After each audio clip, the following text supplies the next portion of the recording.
पशुसंवर्धन आयुक्तालय पुणे पशुसंवर्धन विभागाच्या राष्ट्रीय कृषी विकास योजनेअंतर्गत BSL 3 आणि BSL 2 प्रयोगशाळा, राष्ट्रीय संदर्भीय लस चाचणी गुणनियंत्रण प्रयोगशाळा आणि सुपर स्पेशालिटी वेटरनरी हॉस्पिटलचं उद्घाटन राज्याचे उपमुख्यमंत्री अजित पवार, पशुसंवर्धन आणि पर्यावरण मंत्री पंकजा मुंडे यांच्या उपस्थितीत पार पडला। या प्रयोगशाळा आणि हॉस्पिटलमुळे देवी लसीचं उत्पादन सुरू होऊन पशूंच्या विविध प्रदीर्घ आजारांवर प्रभावी उपचार करणं सोयीचं होणार आहे।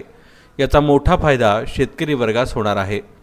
या प्रसंगी उमाताई खापरे, गोसेवा आयोगाचे अध्यक्ष शेखर मुंदडा, पशुसंवर्धन विभागाचे सचिव N रामस्वामी, पशुसंवर्धन आयुक्त प्रवीण कुमार देवरे यांच्या समवेत पशुसंवर्धन विभागाचे सर्व अधिकारी यावेळी उपस्थित होते।